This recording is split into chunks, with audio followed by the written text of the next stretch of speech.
Hello there, everyone. Just thought, as well as our masses and devotions, it might be nice just for a little, shall we say, casual word. So here we are in my office, and just wanted to perhaps offer a few thoughts about where we are at the moment. It's fair to say that these are challenging times for our country and indeed for our church. Many people will already be beginning to feel that lack of the sacraments at this time, especially Holy Communion, after this first Sunday without our Sunday Masses. Now, I think the reason that we feel this so much is because in the Catholic Church we are a sacramental church. We don't tend to deal with concepts or words or ideas so much as real, tangible, physical things: water and oil and candles and fire and bread and wine. By receiving these gifts, by literally touching them, by eating and drinking, our religion becomes a tangible thing, a physical thing. And I think that makes it all the harder for us to contemplate a period of time without these things which are so familiar to us. In a lot of the reaction to this change, I keep hearing the word unprecedented. And it's got me thinking that that's always a dangerous thing. The fact is that Catholics, both in this country and throughout the world, have at various times in the past, and indeed in the present day, had to live without the sacraments. It's not unprecedented. For example, let me give you something from history. I don't know if you've ever heard the word interdict. It's something in church law, canon law, though it's not really used very often nowadays, whereby it forbids the sacraments to an individual. In the past, an interdict could be applied to a whole group of people or even a whole nation. England, our country, was once placed under interdict for a period of 5 whole years. It happened during the reign of so-called bad King John, who'd fallen out with Pope Innocent III about the appointment of a new Archbishop of Canterbury. Not the first time that had happened either.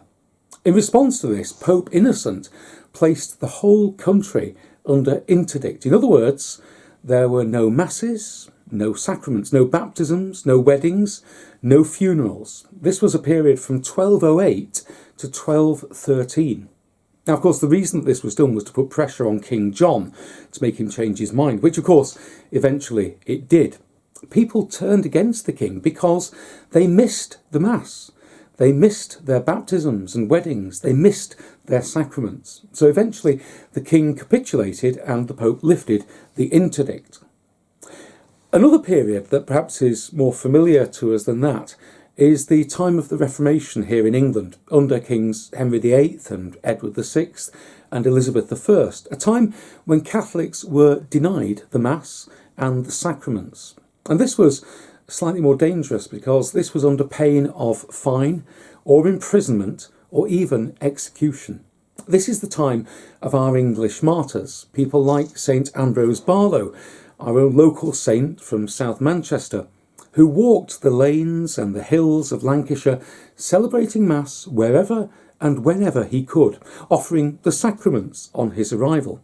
Though those visits, of course, would sometimes be many weeks, possibly even months apart. Another saint that we can think of is Margaret Clitheroe. She was imprisoned and eventually put to death for letting her house in York be used for Mass and to shelter visiting priests.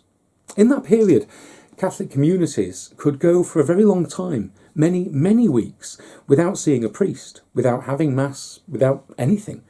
And on the arrival of a priest, when the news got round, there'd be a great many baptisms and weddings and blessings and the celebration of Mass and Holy Communions that people had been denied for such long periods of time. Catholics going without access to Mass and the sacraments is not just a thing of the past, of course.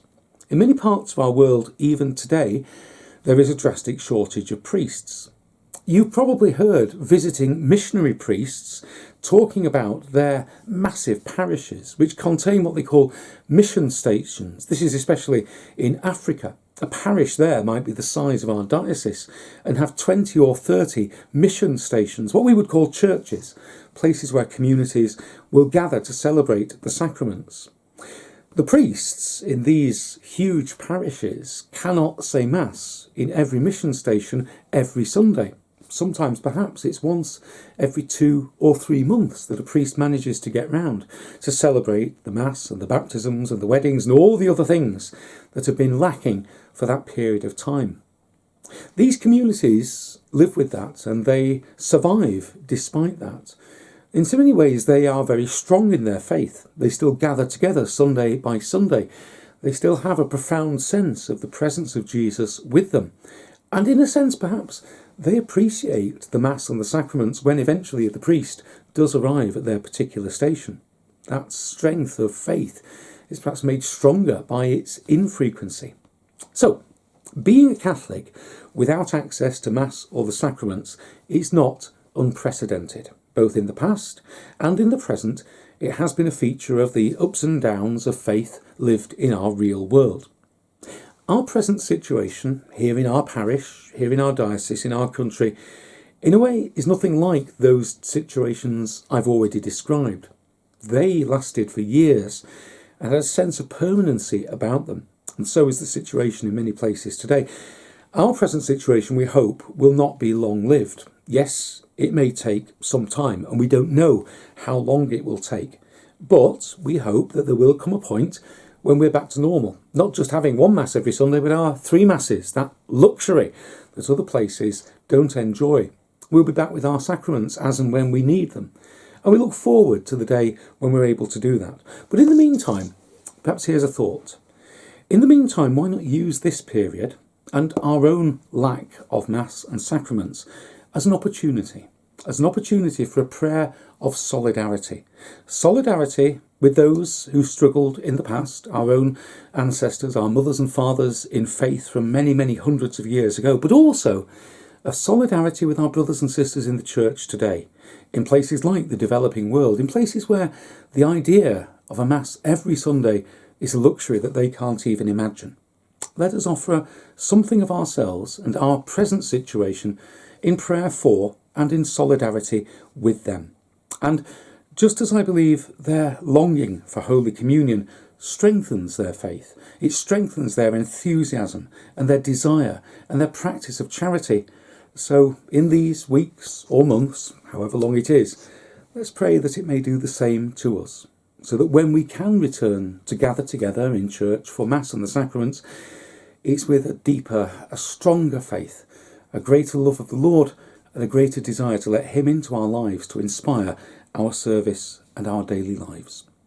As always, God bless, look after yourselves, stay safe, and I'll speak to you again soon. Bye for now.